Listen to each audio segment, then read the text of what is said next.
MR. Radha தன் கையில் வைத்திருந்த துப்பாக்கியை எடுத்து எம்.ஜி.ஆரை நோக்கி சுட்டார். 12/1/1967 அன்று மாலை 5 மணி இருக்கும். ராமாபுரம் தோட்டத்தில் உள்ள எம்.ஜி.ஆர் வீட்டுக்கு எம்.ஆர். ராதா சென்றார். பெற்றால்தான் பிள்ளையா படத்தை தயாரித்த பட அதிபர் வாசுவும் உடன் சென்றார்.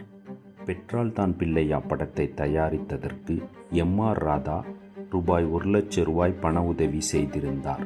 படம் முடிந்ததும் அந்த பணத்தை வாங்கி தருவதாக எம்.ஜி.ஆர் கூறியிருந்ததாகவும், இது சம்பந்தமாகவே பேசவே வாசுவுடன் எம்.ஆர். ராதா அங்கு சென்றதாக சொல்லப்படுகிறது. எம்.ஜி.ஆரையும் ராதாவையும் வாசுவும் சந்தித்தார்கள்.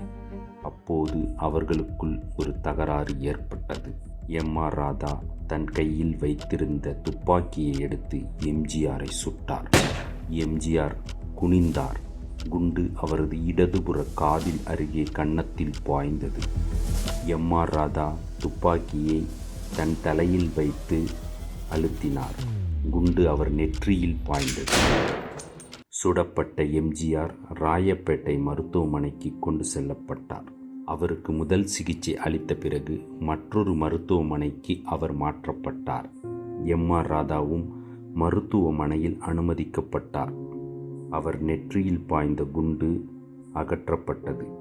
ஆனால் எம்.ஜி.ஆர் கழுத்தில் பாய்ந்த குண்டு 3 முக்கிய நரம்புகளுக்கு இடையே பாய்ந்திருந்ததாகவும், இதை அகற்றினால் நரம்பில் சேதம் ஏற்பட்டு உயிருக்கே ஆபத்து ஏற்படலாம் என மருத்துவர்கள் சொன்னதால் அந்த குண்டை உள்ளே வைத்து தைத்து விட்டார்கள்.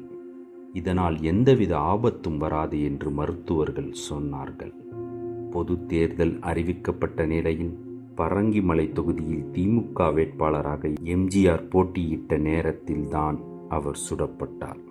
தேர்தல் பிரச்சாரத்திற்கு கூட அவர் போக முடியவில்லை. எம்.ஜி.ஆர் கழுத்தில் பெரிய கட்டுடன் இருக்கும் படங்களை திமுக பிரச்சார யுத்தியாக பயன்படுத்தின. ஆஸ்பத்திரியில் இருந்தபடியே பரங்கிமலை தொகுதியில் எம்.ஜி.ஆர் வெற்றி பெற்றார். பரங்கிமலை தொகுதியில் போட்டியிட்ட எம்.ஜி.ஆர் அவர் வாங்கிய ஓட்டு 54,106 ஓட்டுகள்.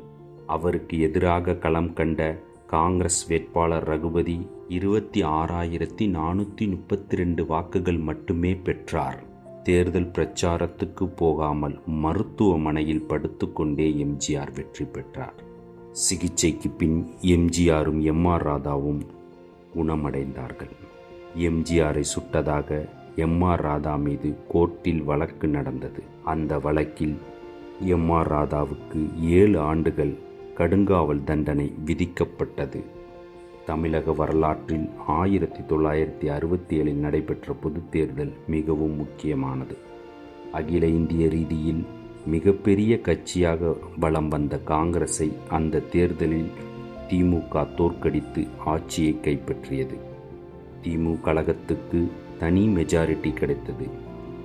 தென் சென்னை பாராளுமன்ற தொகுதியில் போட்டியிட்ட திமுக தலைவர் அண்ணா வெற்றி பெற்றார். கலைஞர் மு. கருணாநிதி, நெடுஞ்செழியன் உள்ளிட்ட பல திமுக தலைவர்களும் வெற்றி பெற்றனர். இந்த தேர்தலில்தான் அகில இந்திய காங்கிரஸ் தலைவர் காமராஜர் அவருடைய சொந்த தொகுதியான விருதுநகர் தொகுதியில் தோல்வியடைந்தார்.